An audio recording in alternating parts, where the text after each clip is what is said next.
නමෝ තස්ස භගවතෝ අරහතෝ සම්මා සම්බුද්දස්ස නමෝ තස්ස භගවතෝ අරහතෝ සම්මා සම්බුද්දස්ස නමෝ තස්ස භගවතෝ අරහතෝ සම්මා සම්බුද්දස්ස නහි වේරේන වේරානි සම්මන්තේද කුදාචනං අවේරේන ච සම්මන්තේ ඒස ධම්මෝ சனந்தனோ. அனைவருக்கும் பொன்மணிகள் துணை. இன்னைக்கு நம்ம எல்லாரும் புத்தர் பகவான் அவர்கள் இந்த உலகத்துக்கு போதித்த ஒரு தர்மத்தை கேட்க போகிறோம். புண்ணியவர்களே, இந்த புத்தர் பகவான் அவர்கள் இந்த உலகத்துக்கு பிறந்து நம்மளை மாதிரியே ஒரு மனிதனாக வாழ்ந்து நம்ம தேடாத ஒரு காரணத்தை புத்தர் பகவான் அவர்கள் தேடினார். அப்படி தேடி போய் நம்ம யாருமே கண்டுபிடிக்காத தேடக்கூட இல்லாத ஒரு காரணத்தை புத்தர் பகவான் அவர்கள் தேடி கண்டுபிடித்தார். அந்த தேடி கண்டுபிடித்த தர்மத்தை பற்றி புத்தர் பகவான் போதிக்கிறது எப்படின்னா, புத்தர் பகவான் அவர்கள் போதிக்கிறார், இந்த உலகத்தில் இல்லாதது ஒன்றும் நான் தேடி கண்டுபிடிக்கலை. இந்த உலகத்தில் முக்கியமாக இருக்கிற ஒரு காரணங்களை நான் கண்டுபிடித்தேன். யாரும் காணாத, எல்லாரும் தேடி போனாங்க. சத்தியம் என்னன்னு தேடி போனாங்க. ஆனால் யாருக்குமே கிடைக்கல.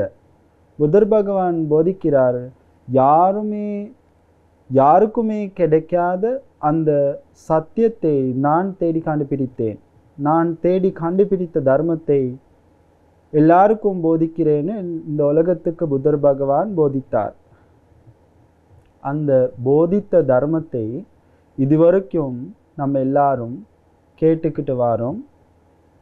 இந்த உலகத்தில் இருக்கிற மிகப்பெரிய ஆள்கள் இந்த தர்மத்தை கேட்டாங்க. அவங்க இந்த உலகத்தில் சுகமான வாழ்க்கை வாழ்ந்து அவங்க நிர்வாணத்துக்கு போனாங்க. அதே மாதிரி ரொம்ப ஆள்கள் சொர்க்கத்துக்கு போனாங்க. இன்னொரு ஆள்கள் மனித உலகத்திலேயே அவங்க எல்லாரும் சுகமாக வாழ்ந்து இந்த சம்சாரத்துக்கு போனாங்க. புண்ணியவர்களே, இப்போ உங்கள் எல்லாருக்கும், தமிழ் மக்கள் எல்லாத்துக்கும் இந்த புத்தர் பகவான் அவர்கள் போதித்த அந்த முக்கியமான தர்மத்தை போதிக்க நான் விரும்புகிறேன். அதனால் நீங்கள் எல்லாரும்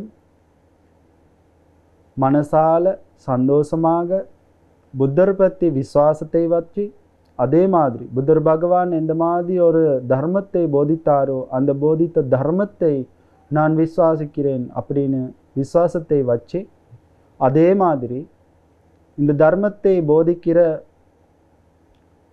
எங்களை பற்றியும் பிக்கு அவர்கள் பற்றியும் விசுவாசத்தை வச்சுக்கிட்டு இந்த தர்மத்தை நீங்கள் எல்லாரும் நன்றாக கேளுங்க.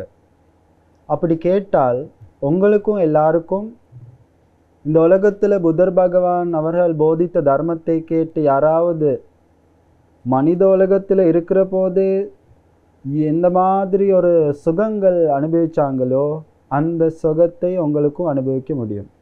அதே மாதிரி இந்த தர்மத்தை கேட்டு நன்றாக வாழ்ந்து சொர்க்கத்துக்கு போனாங்களோ அதே மாதிரி உங்களுக்கும் சொர்க்கத்துக்கு போகலாம். அதே மாதிரி இந்த தர்மத்தை கேட்டு நிர்வாணத்துக்கு போனாங்களோ அதே மாதிரி உங்களுக்கும் நிர்வாணத்துக்கு போகலாம். அதனால் நீங்கள் விருப்பப்படுற மாதிரி ஒரு அழகான வாழ்க்கை இந்த உலகத்தில் வாழ்ந்து நிர்வாணத்துக்கு போகிற அந்த வழியை தேடி கண்டுபிடித்து அந்த நிர்வாணத்துக்கு போகிற வழியில் போய் நிர்வாணத்துக்கு போகிறதுக்கு உங்கள் எல்லாருக்கும் வழிகாட்டுறதுக்கு நான் இந்த தர்மத்தை போதிக்கிறேன். எல்லாரும் சந்தோஷமாக விசுவாசத்தை வச்சு இந்த தர்மத்தை கேளுங்க. அப்படின்னா புத்தர் பகவான் அவர்கள் போதிக்கிறார், இந்த புத்தர் பகவான் அவர்கள் இந்த உலகத்துக்கு போதித்த தர்மத்தை கேட்குறதே ஒரு மிகப்பெரிய புண்ணியம்னு புத்தர் பகவான் போதிக்கிறார். அப்படின்னா இப்போ நம்ம நினைக்கிறோம், யாராவது ஒரு காரணத்தை சொன்னால் அந்த சொல்கிற காரணத்தை புரிஞ்சிக்கிறது தான் நல்லது அப்படின்னு தான் நம்ம நினைக்கிறோம். யாராவது என்னமாவது நம்மளுக்கு சொல்கிறாங்க, இது நீங்கள் செய்யணும், இப்படி செய்யணும், இப்படி செஞ்சால் தான் உங்களுக்கு நல்லது அப்படின்னு யாராவது நம்மளுக்கு புத்தி சொல்கிறாங்கன்னு நினைப்போம். அப்படி சொல்கிற போது நம்ம நினைக்கிறோம் என்ன, அவர் சொல்கிறத நான் நன்றாக கேட்டு அதை செஞ்சால் தான் நல்லது, எனக்கு நல்லது ஆகும்னு நம்ம நினைக்கிறோம். அதே மாதிரி நான் யாருக்காவது சொல்கிறேன்னு நினைக்கிறேங்க. இப்போ நீங்கள் போய் யாருக்காவது புத்தி சொல்கிறீங்க, சின்ன பிள்ளைகளுக்கு இருக்கலாம், ஒரு யாருக்காவது புத்தி சொல்கிறீங்க, அப்படி செய்யாதீங்க, அப்படி செய்யக்கூடாது, பாவம் ஆகும் அப்படின்னு யாராவது சொல்கிறீங்க. அப்போ நம்ம நினைக்கிறது என்ன, நான் சொல்கிறது அவர் நன்றாக கேட்டா, அதே மாதிரி கேட்டதை அந்த ஆள் நன்றாக செஞ்சால் தான் அவருக்கு நல்லது நடக்கும்னு நம்ம நினைச்சிக்கிட்டு இருக்கிறோம். ஆனால் ஒரு பக்கம் இருக்குது என்ன, அவர் ஒன்றுமே செய்யாமல் அது கேட்குறதே நல்லது. அப்படி தானே இப்போ நம்ம யாருக்காவது என்னமாவது சொல்கிறோம்னா அவர் நன்றாக சரி கேட்டுக்கிட்டு இருந்தாலே என்ன ஆகும், அது நம்மளுக்கு ஒரு சந்தோஷம். சரினி நான் சொன்னதை அவர் நன்றாக கேட்டார் அப்படின்னு ஒரு சந்தோஷம் கிடைக்கும். அதே மாதிரி யாராவது எங்களுக்கு சொல்கிறாங்கன்னா நம்ம நன்றாக நின்று சரி அப்படி தான் அப்படின்னு நம்ம கேட்குறோம். அப்படி கேட்டால் அந்த சொல்கிறவருக்கு சந்தோஷம். அப்படின்னா சாமானிய ஆள்களாக இருக்கிற நம்மளுக்கே இவ்வளோ சந்தோஷம், ஒரு இன்னொரு ஆளுக்கு சந்தோஷம், எங்களுக்கு சந்தோஷம் கிடைக்குதுன்னா, புத்தர் பகவான் இந்த உலகத்தில் யாருக்குமே சொல்ல முடியாது, யாருமே கண்டுபிடிக்காத அந்த தர்மத்தை கண்டுபிடித்து இந்த உலகத்துக்கு போதிக்கிறார்னா, அந்த தர்மத்தை கேட்குறது புத்தர் பகவானுக்கு ஒரு சந்தோஷம் அப்படியெல்லாம் ஒன்றும் இல்லை. நான் சொல்கிற தர்மத்தை கேட்குறாங்க அப்படின்னு புத்தர் பகவான் அவர்களுக்கு ஒன்றும் சந்தோஷம், அது அப்படி இல்லை. ஆனால் புத்தர் பகவான் அவர்கள் போதிக்கிறாரு, நீங்கள் கேட்குறீங்கன்னா ஒன்றுமே செய்ய வேணாம், கேட்டாலே ஒரு புண்ணியம் அப்படின்னு புத்தர் பகவான் போதிக்கிறார். அதுக்கு நல்ல ஒரு காரணங்கள் புத்தர் பகவான் கதைகள் தேசித்திருக்கிறார். அந்த காரணங்கள் என்னம்னா, ஒரு நாள் புத்தர் பகவான் அவர் வாழ்ந்த ஒரு இடத்துல இருக்கிற ஒரு தண்ணி இருக்கிற இடத்துல உட்காந்து தர்மத்தை போதிக்கிறார். மக்களுக்கு எல்லாருக்கும் தர்மத்தை போதிக்கிறார். இந்த இடத்துல ஒரு தண்ணியில் இருக்குது ஒரு தவளை ஒன்று இருக்குது. அந்த தவளை என்ன செய்யுது, அந்த தண்ணியிலிருந்து வெளியே வருது. வெளியே வந்து இருக்கிற போது சத்தம் ஒன்று கேட்குது. அந்த தவளைன்னு சொல்கிறது நம்ம எல்லாருக்கும் நல்லாக தெரியும், ஒரு மனிதன் இல்லை. அதுக்கு மனிதர் பேசுகிறது ஒன்றும் முறியலை. அப்படின்னா புத்தர் பகவான் அவர்கள் போதித்தது மட்டும் அந்த தவளைக்கு தெரியும்னு சொன்னால் அது சரி வராது. அது அந்த மிருங்க உலகத்தில் இருக்க ஒரு தவளை, அதுக்கு தெரியாது என்ன புத்தர் பகவான் போதிக்கிறாரா, தர்மத்தை போதிக்கிறாரா, சும்மா கதிச்சுக்கிட்டு இருக்கிறாரா, ஒன்றுமே தெரியாது. ஆனாலும் அந்த சத்தத்தை கேட்குறாரு.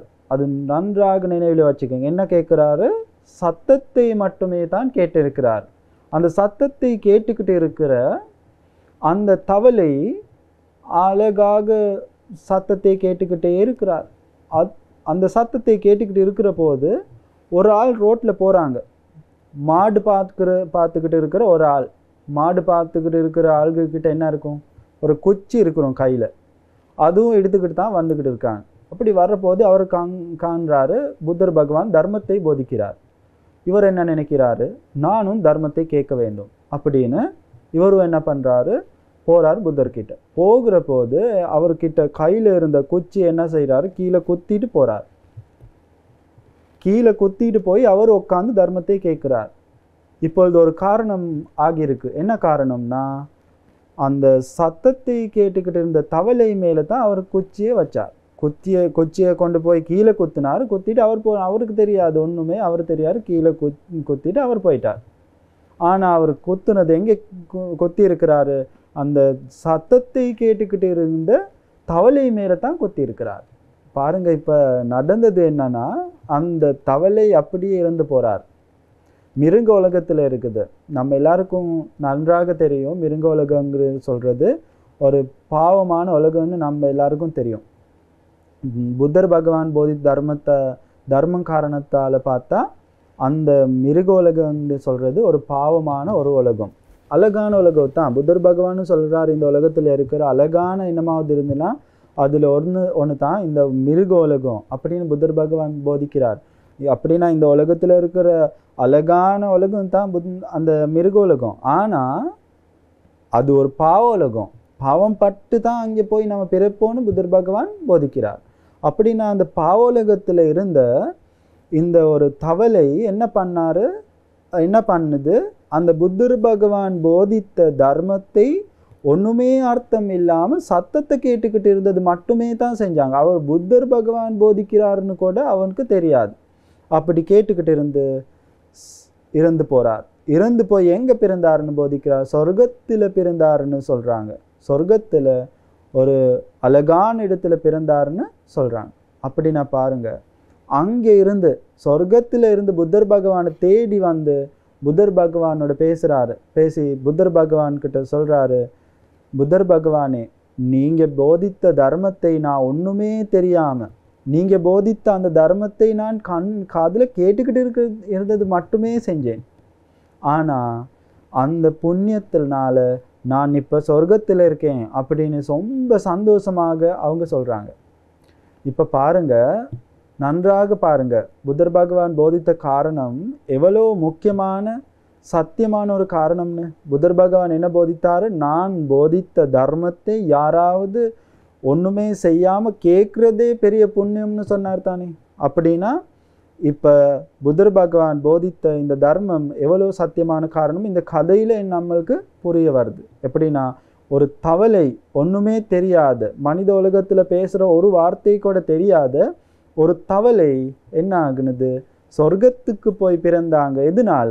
அந்த புத்தர் பகவான் போதித்த தர்மத்தை சத்தத்தை மட்டுமே காதில் கேட்டதுனால தான் போய் பிறந்தாங்க. அப்படின்னா இப்போ நம்ம எல்லாரும் நன்றாக பாருங்க, இப்போ சிங்கள பாசத்தில் உங்களுக்கு தர்மத்தை இவ்வளோ நாள் இருந்தது. சிங்களம் தெரிஞ்ச ஆளுங்கள் இந்த தர்மத்தை போதினது அப்புறம் எல்லாரும் கேட்டிருப்பீங்க. இப்போ நான் தெரிஞ்ச ஆள்கள் இருக்கிறாங்க, அவங்க ரொம்ப நல்ல சிங்களம் தெரியும், அவங்க வந்து இங்கிலீஷ் தெரிகிற ஆளுங்க இருக்கிறாங்க. அவங்க வந்து தர்மத்தை கேட்டு அவங்க இந்த தர்மத்தை கேட்டு அது வழியாக போய்கிட்டு இருக்காங்க. ஆனாலும் இந்த தர்மத்தை தெரியாத ஆளுங்க இந்த உலகத்தில் இருக்காங்க. அதே மாதிரி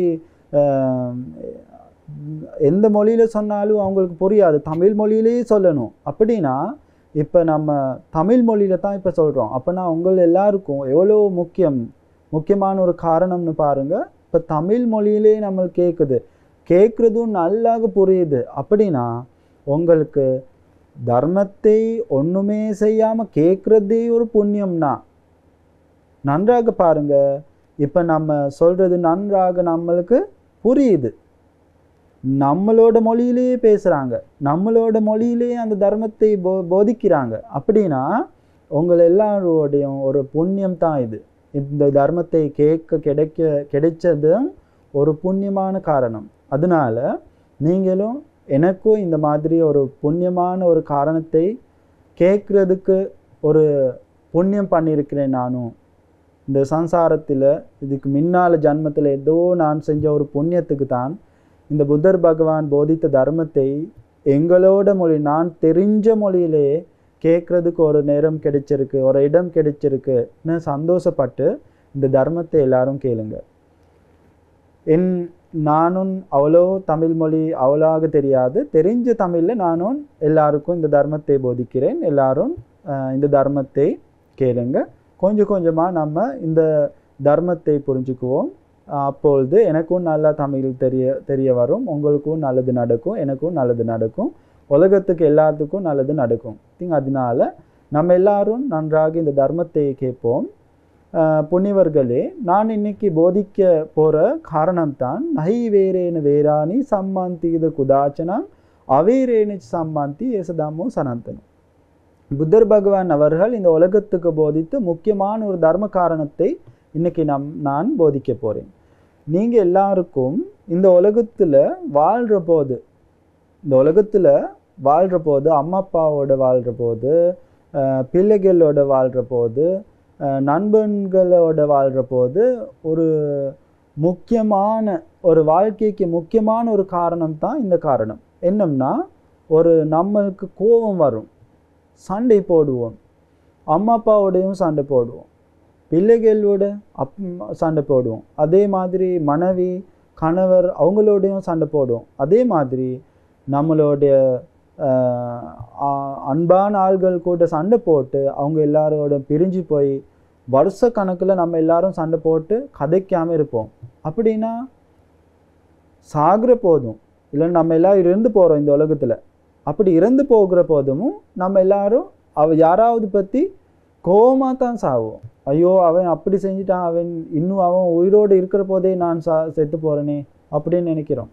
அதே மாதிரி யாராவது நம்மளோட கூட்டாளி யாராவது நம்ம அவரோட கோபமாக இருந்தால் அவரை எங்களுக்கு முன்னால் இறந்து போனால் நம்ம சந்தோஷப்படுவோம், எனக்கு முன்னால் அவர் போயிட்டாரு அப்படின்னு நம்ம சந்தோஷப்படுவோம். அப்படின்னா இது எல்லாத்துக்கும் நன்றாக பாருங்கள், இந்த கோபம்னு சொல்கிறது ஒரு முக்கியமான நம்ம வாழ்க்கையில் இருக்கிற ஒரு முக்கியமான காரணம். இந்த கோபம்னால பெரிய தவறுகள் நம்ம வாழ்க்கையில் நடந்துக்கிட்டு இருக்குது. நம்ம தெரியாமல் எவ்வளோ காரணங்கள் நடந்துக்கிட்டு இருக்குது. இந்த உலகத்தில் மிகப்பெரிய ஆள்கள் இருக்கிறாங்க, இல்லைன்னா ரொம்ப ஆள்கள் இருக்கிறாங்க. அவங்க எல்லாரும் வாழ்க்கையில் செஞ்ச ஒரு தப்புகள் என்னன்னு தேடி போய் பார்த்தா, அவங்களோட பேசி பார்த்தா, அவங்க எல்லாரும் சொல்கிறது என்னம்னா, நான் கொஞ்சம் கோவப்பட்டேன், நான் மன்னிப்பு கொடுக்கல அவங்களுக்கு, நான் கோவப்பட்டேன், அதனால்தான் எனக்கு இந்த காரணம் எல்லாம் அப்படின்னு கோவத்தை பற்றி சொல்லுவாங்க. கோவம்னால்தான் எனக்கு எல்லா காரணம் நடந்தது. அதே மாதிரி ஜெயிலில் இருக்கிற ஆளுங்க கிட்ட போய் பேசினா அவங்க என்ன சொல்லுவாங்க, அவங்களும் சொல்லுவாங்க, ஐயோ நான் கோவப்பட்டேன், இன்னொரு கொஞ்சம் நேரம் நான் இருந்திருந்தா இது நடந்திருக்காது, ஆனால் நான் கோவப்பட்டதுனால்தான் இது எல்லாமே நடந்துச்சு, இவ்வளோ துக்கங்கள் எல்லாத்துக்கும் காரணம் நான் கோவப்பட்டது தான் அப்படின்னு எல்லாரும் சொல்லுவாங்க. ரொம்ப பேர் இதை சொல்லுவாங்க. புத்தர் பகவான் இது எல்லாமே பார்த்து புத்தர் பகவான் உலகத்துக்கு போதியிருக்கிறார் என்னன்னா, நன்றாக பாருங்க, நஹி வேரேன வேராணி சம்மந்தீது குதாச்சன அவேரேன சம்மந்தி ஏசுதாமோ சனத்தன். புத்தர் பகவான் போதிக்கிறார், யாருக்காவது வெறுப்பு இருந்தா வெறுப்பால நீக்க முடியாதுன்னு புத்தர் பகவான் போதிக்கிறார். இந்த வெறுப்பை அன்பால மட்டுமே நீக்க முடியும்னு புத்தர் பகவான் போதிக்கிறார். அதே மாதிரி புத்தர் பகவான் போதிக்கிறார், இந்த காரணம் புராணத்திலிருந்தே வந்துக்கிட்டு இருக்கிற ஒரு உலக தர்மம்னு புத்தர் பகவான் போதிக்கிறார். பாருங்க எவ்வளோ அழகான ஒரு காரணம் எங்களுக்கு போதிக்கிறார்னு புத்தர் பகவான் அவர்கள் போதிக்கிறார் என்னன்னா, நம்ம எல்லாருக்கும் ஒரு முக்கியமான தர்ம காரணத்தை போதிக்கிறாரு. இந்த வெறுப்பாலவே நீக்க முடியாது. அதே மாதிரி இந்த வெறுப்பை நீக்க முடிய காரணம் என்னன்னு புத்தர் பகவான் போதிக்கிறார், அன்பால மட்டுமே தான், மன்னிப்பு கொடுக்கிறதுனால மட்டுமே தான் இந்த வெறுப்பை நீக்க முடியும்னு புத்தர் பகவான் உலகத்துக்கு போதிக்கிறார். அப்படி அவர் போதிக்கிறார், இந்த தர்மம் நான் மட்டும் சொல்ற காரணம் இல்லை அப்படின்னு புத்தர் பகவான் போதிக்கிறார். எப்படி போதிக்கிறாரு, இது புராண காலத்திலிருந்தே வந்துக்கிட்டு இருக்கிற ஒரு தர்மம், உலக தர்மம் அப்படின்னு புத்தர் பகவான் நம்மளுக்கு போதிக்கிறார். இப்போ பாருங்க, நம்ம எல்லாருக்கும் இந்த புத்தர் பகவான் போதிக்கிற காரணம் எவ்வளோ அழகான ஒரு காரணம்னு. நம்ம எல்லாரும் இந்த உலகத்தில் எப்படியோ வாழ்ந்துக்கிட்டு இருக்கிறோம். அப்படி வாழ்கிற நம்ம வாழ்க்கையில் எவ்வளோ தவறுகள் நடக்குது. அந்த நடக்கிற எல்லா தவறுகளுக்கும் காரணம் ஒன்று இருக்கலாம். அப்படி இருக்கிற ஒரு காரணம் தான் இந்த கோபம், இந்த வெறுப்பு அப்படின்னு நம்ம சொல்லலாம்.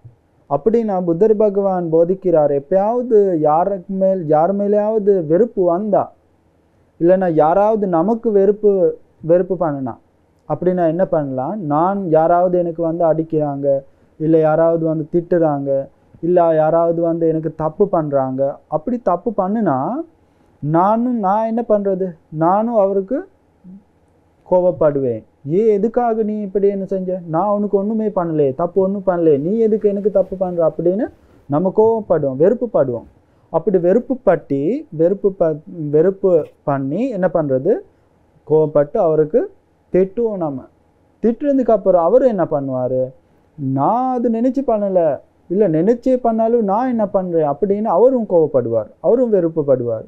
அப்படி பண்ணி 2 பேரும் 2 பக்கமாக சண்டை போட்டு திட்டிக்கிட்டு எவ்வளோ காலமாக வருஷ கணக்கால் இருந்த நண்பர்கள் எல்லாரும் கோவப்பட்டு பிரிஞ்சு போவாங்க. இல்லை வீட்டிலேயே ஒரு அம்மா அப்பாவோட பிள்ளைகள் சண்டை போடுவாங்க. அம்மா அப்பாவும் பிள்ளைகளும் விரும்பி பிரிஞ்சு இருப்பாங்க. அதே மாதிரி மனைவி கணவர் 2 பேரும் சண்டை போட்டு பிரிஞ்சு இருப்பாங்க. அப்படின்னா பாருங்க, இந்த உலகத்தில் இந்த கோபம் வெறுப்புன்னு சொல்கிறதுனால எவ்வளோ தவறுகள் நடக்குது, எவ்வளோ நம்ம எல்லாரும் பிரிஞ்சு போயிருப்போம். அப்படின்னா புத்தர் பகவான் போதிக்கிறார், யாராவது நமக்கு வந்து திட்டி என்னமாவது பண்ணுனா நம்மளுக்கு கோபம் வரலாம். ஆனால் கோபம் வந்தாலும் அவரும் எங்களுக்கு வெறுப்பப்படுறாரு, நானும் அதுக்காக அவரும் வெறுப்பப்படுறாரு, அவரை இதுக்கு எனக்கு கோபப்பட்டு திட்டுறாருன்னு நம்மளும் அவங்களுக்கு திட்டிக்கிட்டு போனால் இந்த பிரச்சனை முடியாது. வெறுப்பால் நீக்க முடியாதுன்னு புத்தர் பகவான் அதனால போதிக்கிறார்.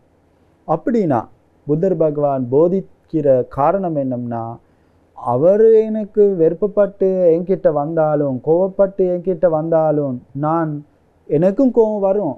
அவர் தான் எனக்கு தப்பு பண்ணியிருக்கிறார். ஆனாலும் நான் கொஞ்சம் நின்றுட்டு பொறுமையாக அவரை பற்றி பார்த்து சரி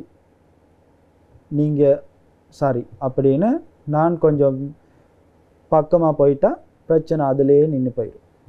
அவர் திட்டிக்கிட்டு வர்றாரு, நீங்கள் கொஞ்சம் என்ன பண்ணுறது? பொறுமையாக அவரை பற்றி பார்த்து பொறுமையாக அவரை பார்த்து கோபப்படாமல், நான் வெறுப்பப்பட மாட்டேன், நான் கோவப்பட மாட்டேன் அப்படின்னு என்ன பண்ணுறது? நான் கொஞ்சம் நிற்பேன். அப்படி நிற்னா அந்த கோவப்பட்டு வர்றாலும் என்ன பண்ணுவாங்க? அவரும் நின்றுவார், அவருக்கு இன்னும் கோபம் வராது. அதுதான் இந்த உலக தர்மம். அதனால நம்ம எவ்வளோ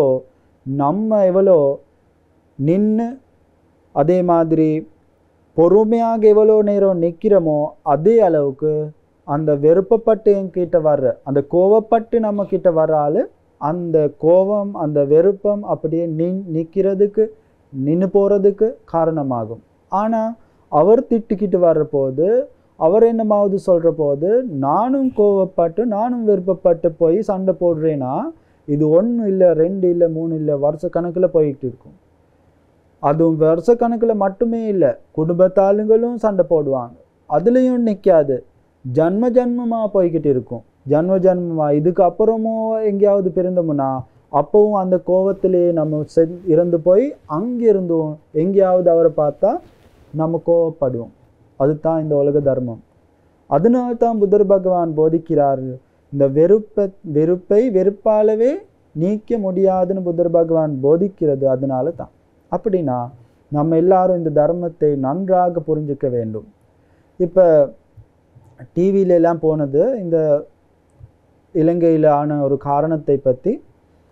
அந்த காரணம் என்னம்னா அதில் சொல்கிறாங்க, ஒரு வீட்டில் ஒரு வீடும் இன்னொரு வீடும் சண்டை போட்டு எல்லாரும் கோவப்பட்டாங்க, 2 பக்கமும் திட்டிக்கிட்டாங்க, அடிச்சுக்கிட்டாங்க, பிரிஞ்சு போயிட்டாங்க. அப்புறம் என்ன ஆகுறது, ஒரு நாள் அந்த வீட்டில் இருந்து அவர் ஒரு கத்தியை கொண்டு வந்து ஒரு அப்பாவை வெட்டி போட்டாங்க. அந்த வீட்டிலேருந்து இந்த வீட்டுக்கு வந்து வெட்டி இந்த மனிதர் இறந்து போயிட்டாங்க. அப்புறம் என்ன பண்ணுறது, அவர் ஜெயிலுக்கு போட்டாங்க. இந்த இறந்து போன வீட்டில் இருக்கிற மகன்கள் என்ன பண்ணுறாங்க, நீங்கள் வந்து எங்கள் அப்பாவை வெட்டிட்டீங்களா, இருங்க நான் நல்ல வேலை பண்ணுறேன்னு அவங்க ஜெயிலில் இருந்து வெளியே வர்றது வரைக்கும் பார்த்துக்கிட்டு இருந்து இவங்க என்ன பண்ணாங்க, இந்த பிள்ளைங்கள் போய் அவங்க அந்த அப்பாவை வெட்டிட்டாங்க. அவங்க என்ன பண்ணாங்க, அந்த அப்பாவோட மகன்கள் நினைக்கிறாங்க எங்கள் அப்பாவை நீ வெட்டிட்டியா, அப்படின்னா நான் நல்ல வேலை பண்ணுறேன்னு இவங்க எல்லாரும் ஜெயிலில் போனதப்புறம் வர வரைக்கும் நின்று அவங்க என்ன பண்ணாங்க, இவங்கள வெட்டிட்டாங்க. அப்படின்னா பாருங்க, இதே மாதிரி அவங்க ஜெயிலுக்கு போகிறாங்க, இவங்க ஜெயிலுக்கு போகிறாங்க, குடும்பமாக இவங்க பிள்ளைகள் எல்லாரும் இப்படி கோவப்பட்டு மரணம் செய்துட்டு ஜெயிலில் போய் இது எல்லாத்துக்கும் காரணம் என்ன? அந்த கோபம், அந்த வெறுப்பம் அப்படின்னு நம்ம சொல்லலாம். அப்படி வெறுப்பு தான் இது எல்லாத்துக்கும் காரணம். அப்படின்னா அந்த குடும்பத்தில் இந்த கோபம், இந்த பிரச்சனை அந்த 2 குடும்பத்தில் ஒரு பேர் இல்லை சரி அப்படின்னு பேசி இந்த காரணத்தை அப்படியே நிறுத்தியிருந்தா இந்த காரணம் இவ்வளோ தூரத்துக்கு போகாது. அப்படி போகாமல் இருந்திருந்தா இந்த நேரம் எல்லாரும் நன்றாக சந்தோஷமாக வாழ்ந்துக்கிட்டு இருப்பாங்க. இந்த உலகமே பேசுகிற ஒரு காரணமாகி இவரோ கெட்டமான ஒரு ஆள்கள் பற்றி பேசுகிறது ஒரு உலகம் இருக்காது, ஒரு காரணம் இருக்காது. அப்படின்னா பாருங்க, எவ்வளோ துக்கமாக எவ்வளோ பயமாக இந்த உலகத்தில் அவங்க வாழ்ந்திருப்பாங்க. இப்போ நான் அவங்கள வெட்டிட்டேன், அப்போ அவங்க எங்களை வெட்டுவாங்க எப்பயாவதுன்னு நம்ம நினச்சிக்கிட்டு இருப்போம், பயமாக இருப்போம். எப்பயாவது ரோட்டில் போனாலும் பயம் இருக்கும், யாராவது பேசிக்கிட்டு இருந்தாலும் பயமாக இருக்கும். எனக்கு தெரிஞ்ச ஆள்களோட அவங்க பேசிக்கிட்டு இருந்தாலும் கொஞ்சம் பயமாக இருக்கும், எதுக்கு பேசுகிறானோ அவரும் பிடிச்சிக்கிட்டாங்களோ அப்படின்னு பயமாக இருக்கும்.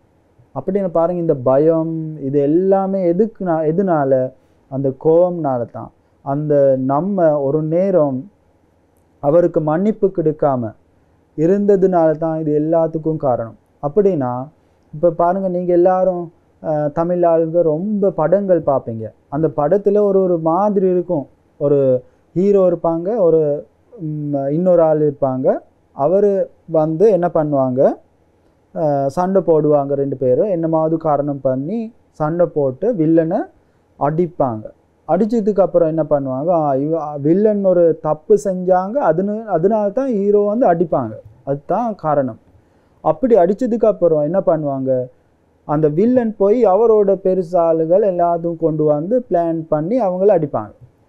அப்புறம் அவரும் என்ன பண்ணுறா, எல்லாத்துக்கும் அடித்து போடுவாங்க. இந்த படம் முடிகிறது எப்படி?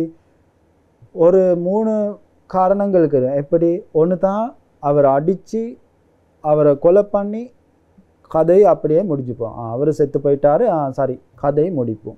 இன்னொன்று இருக்கும், அடித்து அவருக்கு காரணத்தை சொல்லி கொடுப்பாங்க, நீங்கள் செஞ்சது தப்பு தான் அப்படின்னு கத்தியை கீழே போடுவாங்க.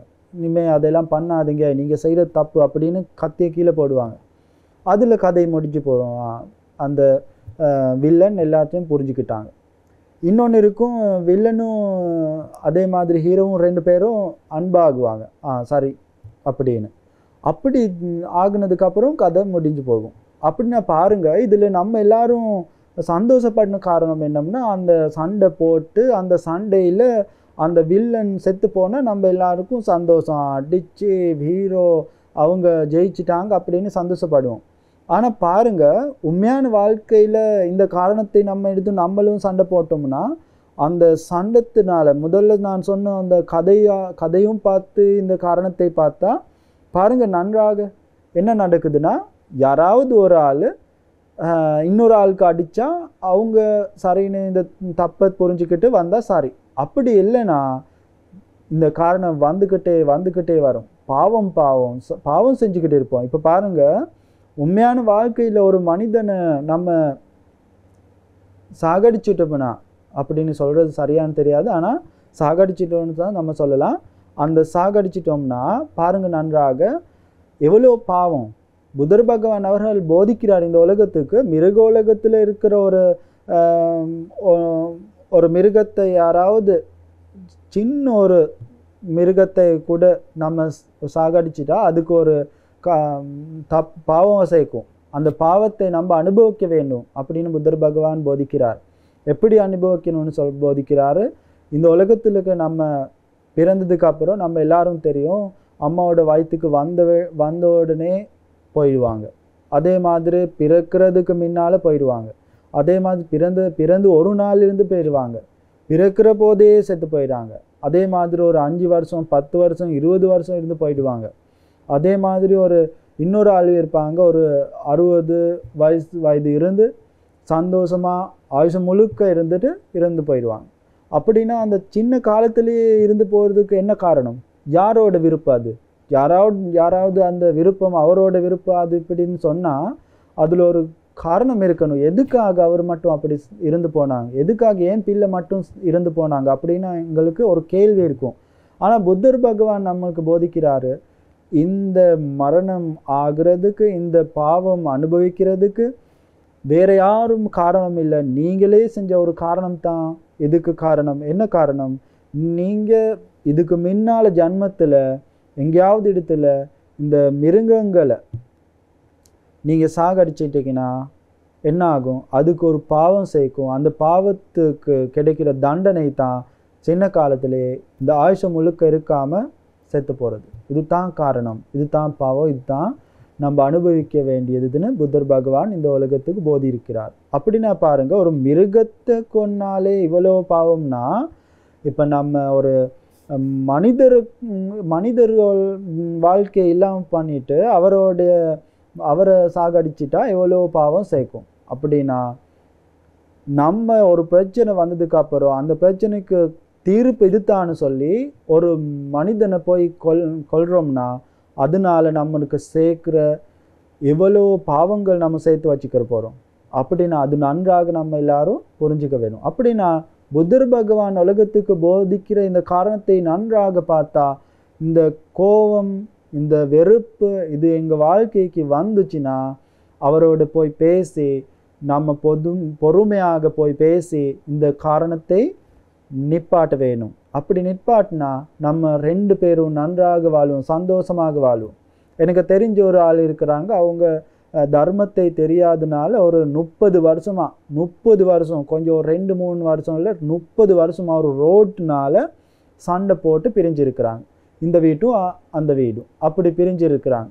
இவர் ஒரு தர்மத்தை கேட்டு அந்த புத்தர் பகவான் போதித்த தர்மத்தை அது வரைக்கும் அவர் தர்மத்தை கேட்கல. 30 வருஷம் தர்மத்தை கேட்காம இருந்து தர்மத்தை கேட்டார்.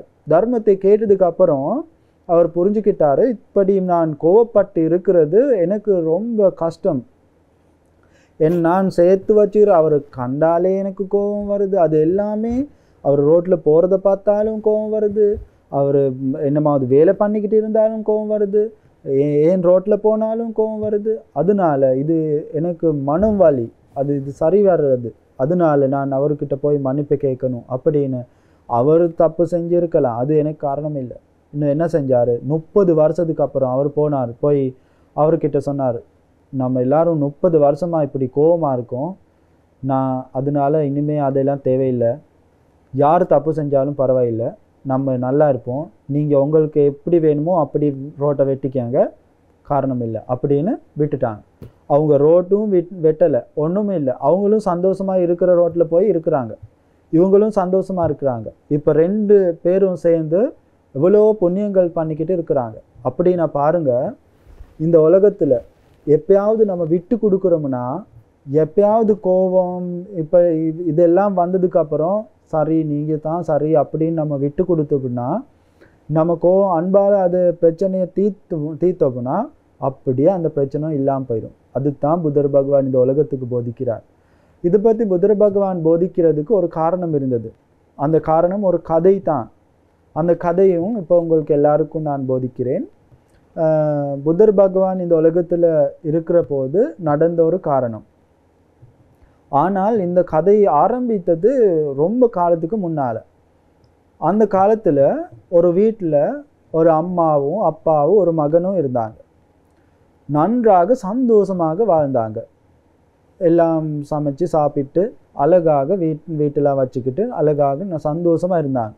இப்படி சந்தோஷமாக இருந்த வீட்டில் அப்பா உடனடியாக செத்து போயிட்டாங்க.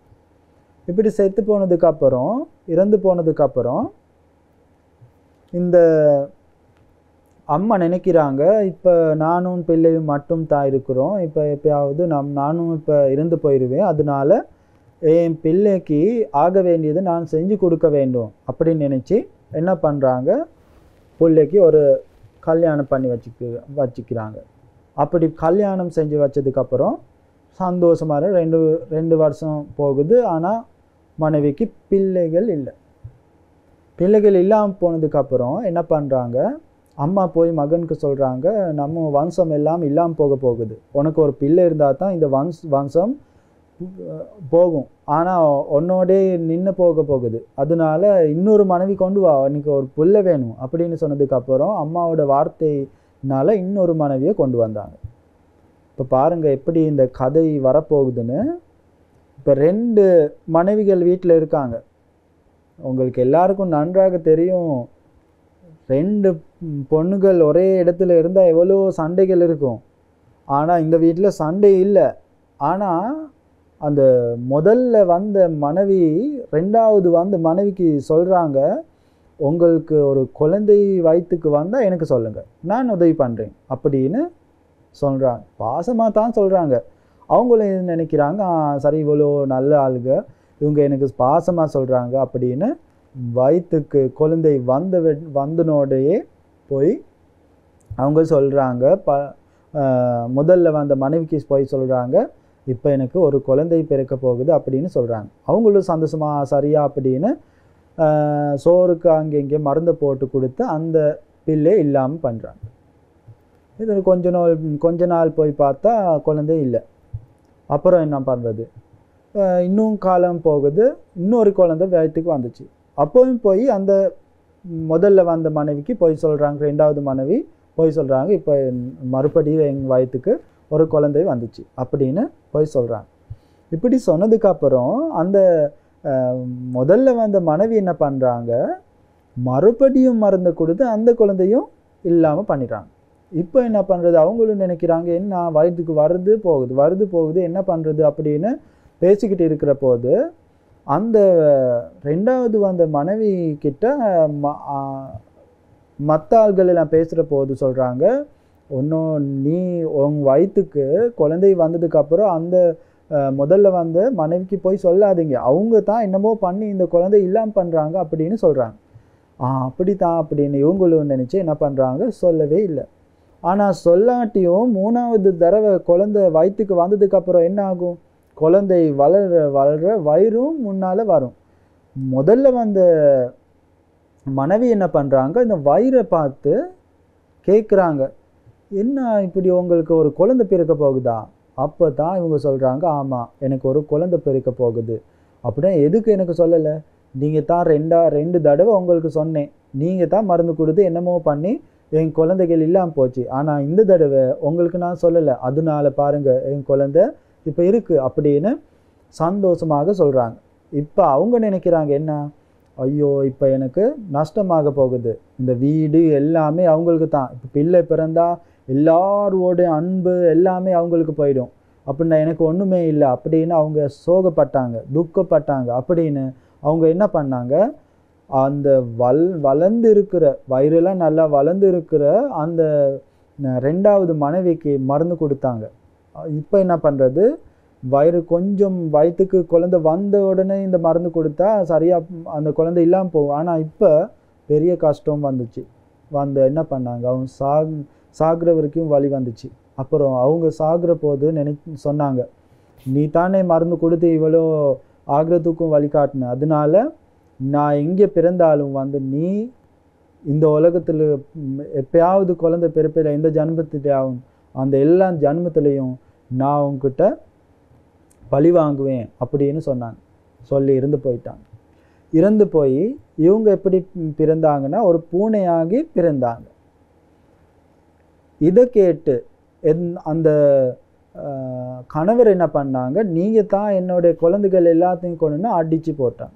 அந்த அடியிலேயே நான் கொஞ்ச நாள் இருந்து அந்த முதல்ல வந்த மனைவியும் இறந்து போயிட்டான். இந்த 2 மனைவியும் இறந்து இப்போ குழந்தை இருந்த மனைவி பூனையாகிச்சு. 2வது மனைவி ஒரு கோழியாக பிறந்துட்டாங்க. கோழியாக பிறந்து முட்டை போடுறது எல்லாமே அந்த பூனை சாப்பிட்றாங்க, உடைச்சி சாப்பிட்றாங்க. இதனால கோழி என்ன பண்ணுறது, கோழி இப்போ அந்த பூனை மேலே கோபம் வருது, நீ தான் நான் போடுற எல்லா முட்டையும் என் பிள்ளைகள் எல்லாத்தையும் நீ தான் நாசமாகிற, நீ தான் சாப்பிட்ற, நீயும் எப்பயாவது பிள்ளைகள் பிறப்பில்லை, நீ உன்னோட பிள்ளைகள் எல்லாத்தையும் நான் சாப்பிடுவேன் அப்படின்னு அவங்க மேலே இப்போ இவங்க கோபப்பட்டு இப்போ 2 பேரும் இறந்து போகிறாங்க. 2 பேரும் இறந்து போய் பிறக்கிறாங்க. எப்படி ஒரு பெண் மான பிறக்கிறாங்க அந்த பூனை. அந்த கோழி இப்போ என்னவா பிறக்கிறாங்க, இந்த ஜன்மத்தில் பிறக்கிறாங்க ஒரு புலியாக பிறக்கிறாங்க. அந்த புலியாக பிறந்ததுக்கு அப்புறம் தேடி வர்றாங்க. யாரை தேடி வர்றாங்க? அந்த பெண் முயலை தேடி வந்து, அந்த பெண் மானை தேடி வந்து, அந்த பெண் மான் போடுற குட்டிகள் எல்லாத்தையும் இந்த புலி சாப்பிடுது. இப்போ என்ன பண்ணுறது? இப்போ அந்த பெண் மான் என்ன பண்ணுறது, அந்த புலியை வச்சுக்கிட்டு அந்த புலி மேலே கோவப்பட்டுது. அந்த புலி மேலே கோவப்பட்டு அவங்களும் நினைக்கிறான், நீயும் எப்பயாவது எந்த ஜன்மத்திலேயாவது பிறப்ப இல்லை, அப்போ உன்னோடைய குழந்தைகளை நான் சாப்பிடு அப்படின்னு நினச்சிக்கிட்டு இந்த மான் செத்து போகுது. செத்து போனது போய் ஒரு பேயாக பிறக்குது. பேயாக பிறந்ததுக்கு அப்புறம் அந்த புலி எப்படி பிறக்குது, அவங்க பிறக்கிறாங்க ஒரு மனித உலகத்தில் ஒரு பெண்ணாக பிறக்கிறாங்க. பெண்ணாக பிறந்து அவங்க போய்கிட்டு இருக்கிறாங்க. காலம் போகுது, கொஞ்சம் கொஞ்சமாக காலம் போய் ஒரு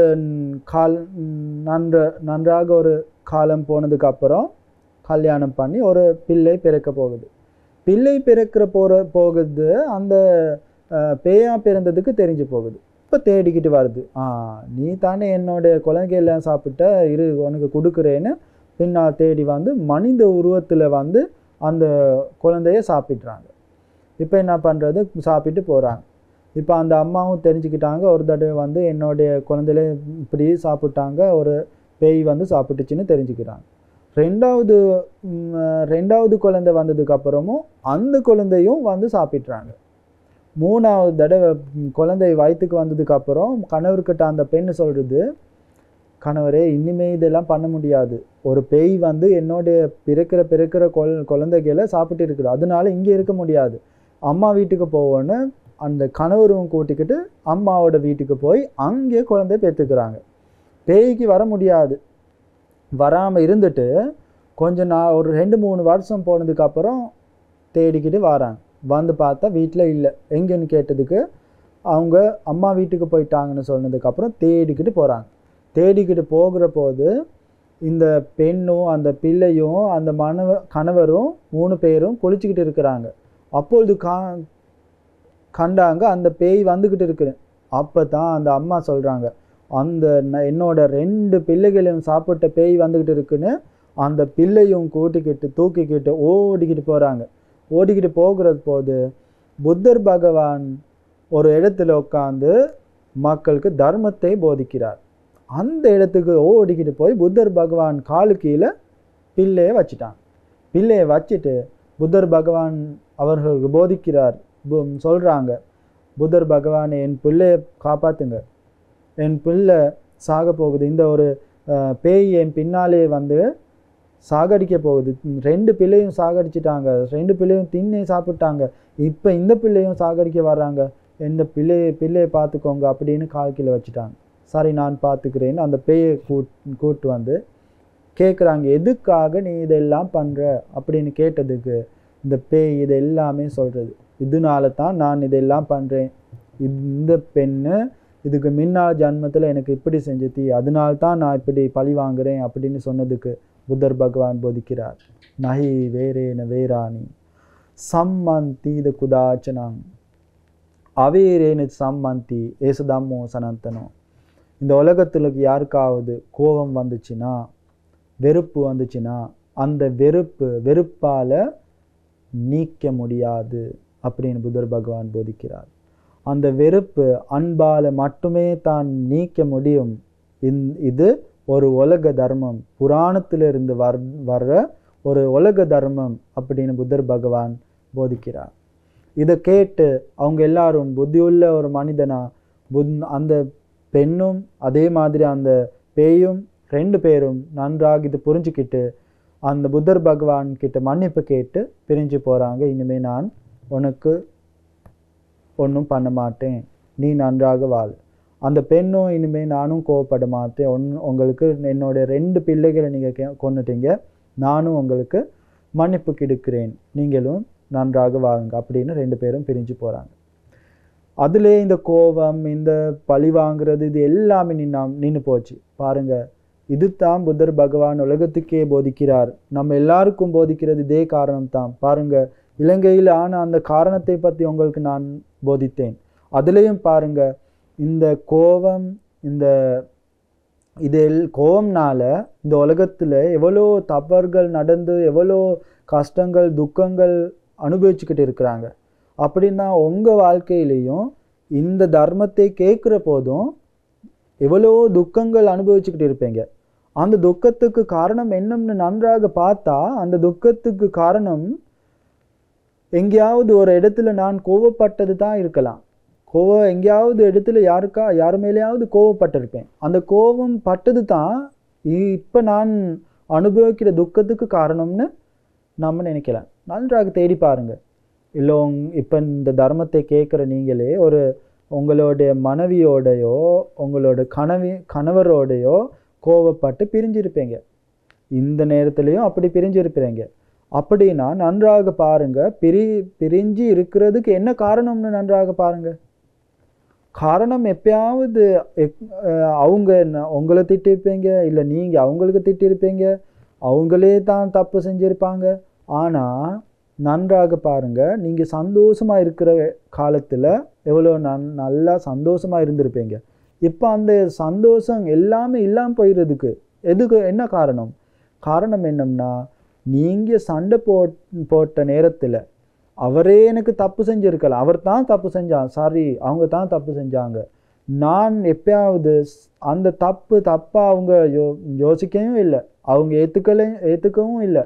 ஆனாலும் சாரி, இனிமே இதை பண்ணாதீங்க, இது எனக்கு நான் விருப்பம் இல்லாத ஒரு காரணம், இதை பண்ணாதீங்க அப்படின்னு மன்னிப்பு கொடுத்திருந்தா இப்பவும் அந்த சந்தோஷம் அப்படியே இருந்திருக்கும். நன்றாக பாருங்க, புத்தர் பகவான் போதிக்கிறார், அவரும் தப்பு செஞ்சிட்டாரு, அதனால் நானும் கோவப்படுவேன், அவர் இல்லைன்னு அவரும் கோவப்படுவார். அப்படின்னா அப்படி ரெண்டு பேரும் கோவப்பட்டு வெறுப்பப்பட்டு இந்த பிரச்சனை எப்பயும் நின்று போகாது. எப்பயாவது நான் சரி, நீங்கள் தப்பு செஞ்சிட்டீங்க, சரி நான் மன்னிப்பு கொடுக்குறேன் அப்படின்னு நான் கொஞ்சம் யோசிச்சு இருந்தா இப்போ இந்த துக்கம் இல்லை. அதுதான் உண்மை, அதுதான் உண்மையான காரணம். அப்படின்னா நண்பர்கள் இருக்கலாம், அந்த நண்பர்களோட நான் நல்லாக சின்ன காலத்திலிருந்து வாழ்ந்திருப்பேன். ஆனால் அவ்வளோ காலமாக நன்றாக வாழ்ந்தாலும் நான் சின்ன ஒரு பிரச்சனை வந்ததுக்கு அப்புறம் நீங்கள் தப்பு செஞ்சிட்டீங்க, எனக்கு இவ்வளோ தப்பான காரணம் பண்ணிட்டீங்க, இது எல்லாம் எனக்கு பண்ணிங்க அப்படின்னு நம்ம கோவப்படுவோம். கோவப்பட்டு அவங்களோட கோவமாக திட்டிட்டு சண்டை போட்டு நம்ம எல்லாம் பிரிஞ்சு போய் வருஷ கணக்கில் மூஞ்ச கூட பார்க்காம விலகி இருப்போம். அப்படின்னா நன்றாக பாருங்கள், இதுக்கு காரணமும் என்னன்னா, அவங்க தப்பு செஞ்சது உண்மை தான், ஆனால் நானே அவங்களுக்கு சரி நீங்கள் தப்பு செஞ்சிட்டீங்க, நான் அவங்களுக்கு மன்னிப்பு கொடுக்குறேன், ஆனால் இந்த மாதிரி இனிமேல் பண்ணாதீங்க அப்படின்னு சொல்லி நம்ம காரணத்தை புரிஞ்சிக்கிட்டு அவங்களுக்கும் புரிய வச்சிருந்தா இந்த பிரச்சனை இவ்வளோ தூரம் போகாது. அப்படின்னா நம்ம இன்னும் சந்தோஷமாக இருப்போம். அவங்களோட துக்கத்துக்கு நானும் போவேன், என் துக்கத்துக்கு அவங்களும் இருப்பாங்க. வருஷ கணக்கில் இருந்த நண்பர் இதெல்லாம் நல்லா இருப்பாங்க, எல்லாரும் சந்தோஷமாக இருந்திருப்போம். அப்படின்னா இப்போ எங்களுக்கு இருந்த நண்பர்கள் இல்லாமல் போகிறதுக்கு காரணம் என்ன? மன்னிப்பு கொடுக்காதது தான். நம்ம எல்லாரும் அந்த புத்தர் பகவான் போதித்த மாதிரி பொறுமையாக யோசிக்காமல் இருந்தது தான் இது எல்லாத்துக்கும் காரணம். அப்படின்னா புத்தர் பகவான் போதிக்காரு, வெறுப்பால் நீக்க முடியாது, வெறுப்பு அன்பால் மட்டுமே தான். நம்ம யாராவது பொறுமையாக இந்த மாதிரி காரணத்தை பற்றி பொறுமையாக பார்க்குறோம்னா, அன்பால் அவருக்கு இருக்கிறோம்னா அதுலேயே அந்த பிரச்சனை நின்று போயிடும். அதனால தான் புத்தர் பகவான் இந்த உலகத்துக்கு போதினார், நஹி வேரேன வேராணி சம்மந்தி இத குதாச்சனாங் அவேரேன சம்மந்தி ஏசதம்மோ சனந்தனோன்னு புத்தர் பகவான் இந்த உலகத்துக்கு போதினார். அப்படின்னா நீங்கள் எல்லாரும் உங்கள் வாழ்க்கையில் நடந்த எல்லா காரணத்தை பற்றியும் இன்னொரு வாட்டி யோசித்து பாருங்கள், மறுபடியும் யோசித்து பாருங்கள், இந்த காரணத்துக்கு இப்படி நடக்கிறதுக்கு என்ன காரணம்? அந்த காரணத்துக்கு எங்கேயாவது மூலத்தில் ஒரு காரணம் இருக்கல, நான் கோவப்பட்டது, மன்னிப்பு கொடுக்காம இருந்தது, அதனால நான் மன்னிப்பு கேட்காம இருந்தது தான் இது எல்லாத்துக்கும் காரணம். நான் இந்த மாதிரி தப்பு செஞ்சேன், அவர்கிட்ட போய் எனக்கு மன்னிச்சிருங்க, நான் ஒரு தப்பு செஞ்சேன் அப்படின்னு நான் பேசாமல் இருந்தது தான் இந்த காரணம் எல்லாத்துக்கும் காரணம். ஒரு வருஷ கணக்கில் நான் தனியாக வாழ்ந்திருப்பேன். தனியாக வாழ்ந்ததுக்கு காரணம் மன்னிப்பு கேட்காம இருந்ததுன்னு சொல்லலாம். அதனால நினைச்சு பாருங்க, நீ உங்க வாழ்க்கைய புத்தர் பகவான் போதித்த அந்த தர்மத்தை நன்றாக பாருங்க. உங்க வாழ்க்கை மாற போற ஒரு தர்ம காரணம் இந்த தர்ம காரணம் ஆகலாம். அதனால இன்னையிலிருந்து உங்க வாழ்க்கையில என்னமாவது நடந்ததுன்னா, உங்களுக்கு யாராவது தப்பு செய்யலாம், தப்பு அவர் மேலேயே தப்பு இருக்கலாம். ஆனாலும் நான் கொஞ்சம் இருந்து புத்தியுள்ள ஆளாக இருந்து நான் நன்றாக பார்த்து அவரை நன்றாக பார்த்து நான் கோவப்படாமல் நான் அவருக்கு மன்னிப்பு கொடுத்தா, அவருக்கூட அன்பாக பேசினா, அதுலேயே என்னாகும், அந்த பிரச்சனை நின்று போயிடும். அதனால நீங்கள் உங்கள் உலகத்தில் இந்த உலகத்தில் வாழ்கிற போது உங்கள் மனசில் நன்றாக இந்த தர்ம காரணத்தை பதிவாக வச்சுக்கிட்டு இந்த உலகத்தில் ஆள்களோட வாழ்கிற போது, பேசுகிற போது, வேலை பண்ணுற போது இந்த காரணத்தை வச்சுக்கிட்டு எல்லாரோடையும் பழகுற போது யாராவது தப்பு செஞ்சால் அவங்களுக்கு மன்னிப்பு கொடுங்க. நீங்கள் அவங்களுக்கு தப்பு செஞ்சால் தப்பை புரிஞ்சுக்கிட்டு நான் தான் அவங்களுக்கு தப்பு செஞ்சேன், அது செய்யக்கூடாது ஒரு காரணம் அப்படின்னு நம்ம பக்கமாக இருந்து பார்க்கணும், அவங்க பக்கமும் இருந்து பார்க்கணும். நன்றாக பாருங்கள் என்ன சொல்கிறேன்னு. இப்போ எனக்கு ஒரு தப்பு நடந்து போச்சு அவருனால, நான் அது விருப்பம் இல்லை, அதனால் நான் கோவப்படுவேன். ஆனால் நான் அப்படி கோவப்படுற போது, அவருக்கு திட்டுற போது நன்றாக பார்க்கணும், அவர் பக்கமாக இருந்து இந்த பிரச்சனை பற்றி பார்க்கணும், அவர் இருக்கிற இடத்துல இருந்து பார்க்கணும். அப்போ தான் புரியும், நான் விருப்பம் இல்லாதனால தான் இது ஒரு பிரச்சனையாக இருக்குது, ஆனால் அவர் அதுக்கு விருப்பமாக இருக்காங்க. அதனால இப்போ நம்ம பார்ப்போம், ஒரு என்னமாவது சாப்பாடு செய்கிறோம், அதுக்கு உப்பு போடுறோம். நான் சண்டை போடு, எதுக்கு இவ்வளோ உப்பு போட்டுறீங்க, எனக்கு நான் விருப்பம் இல்லை அப்படின்னு மனைவியோட சண்டை போடுறீங்க, உப்பு எதுக்கு எவ்வளோ போட்டீங்கன்னு. ஆனால் மனைவி இருக்கிற இடத்துல இருந்து பார்த்தா மனைவி நினைக்கிறாங்க உப்பு கொஞ்சம் இருந்தால் தான் ருசி, நான் விருப்பம் உப்பு இருந்தால் தான் எனக்கு ருசி அப்படின்னு அவங்க இவ்வளோ நாள் விட்டு கொடுத்துருக்குறாங்க. என் கணவர் உப்பு கொஞ்சம் குறைவாக இருந்தால் தான் ருசியாக சாப்பிட்றாங்க, அதனால நானும் அப்படியே சாப்பிட்றேன் அப்படின்னு அவங்க விட்டு கொடுத்துக்கிட்டு இருக்கிறாங்க. ஒரு நாள் உப்பு கொஞ்சம் போட்டு அவங்களுக்கு விருப்ப மாதிரி செஞ்சுருக்காங்க, அது எனக்கு பிடிக்கல.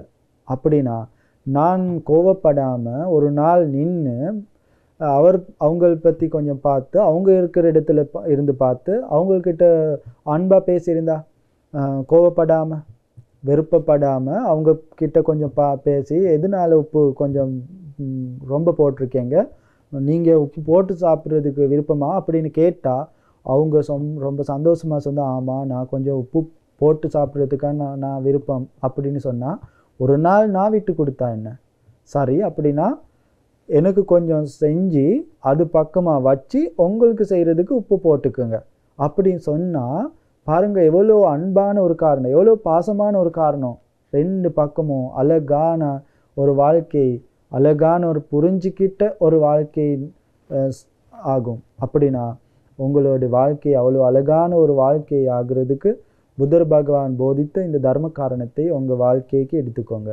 அப்படின்னா இன்றைக்கி நம்ம எல்லாரும் ரொம்ப நேரம் இந்த மாதிரி அழகான ஒரு தர்ம காரணத்தை கேட்டோம், அதே மாதிரி ஒரு முக்கியமான ஒரு தர்ம காரணத்தை கேட்டோம். நம்ம வாழ்க்கை இவ்வளோ நாள் எப்படி வாழ்ந்தோமோ, எப்படி தவறுகள் நடந்ததோ, இனிமே அது மாதிரி தப்புகள் நடக்காமல் நம்ம வாழ்க்கை அழகான ஒரு வாழ்க்கை ஆகி கொண்டுக்கிட்டு நம்ம இறந்து போவோம். நம்ம எல்லாரும் அப்படி இறந்து போகிற போது சந்தோஷமாக, யார் பற்றியும் கோபம் இல்லாமல், யார் பற்றியும் வெறுப்பு இல்லாமல், யார் பற்றியும் அவருக்கு விருப்பம் இல்லை இவருக்கு விருப்பம் இல்லை அப்படின்னு ஒன்றுமே இல்லாமல் சந்தோஷமாக எல்லாருக்கும் போகிறேன்னு சொல்லி இந்த உலகத்தை விட்டு போக முடியும்னா அதுதான் நம்ம வெற்றி. அதனால் அந்த வெற்றியான வாழ்க்கையை உங்கள் எல்லாருக்கும் அமைச்சு கொள்றதுக்கு இந்த தர்ம காரணம் முக்கியமான ஒரு காரணமாக வேண்டும்னு நான் சொல்லிட்டு இந்த தர்ம போதனை இதோடு நிப்பாற்ற போகிறேன். அனைவருக்கும் மண்மணிகள் துணை.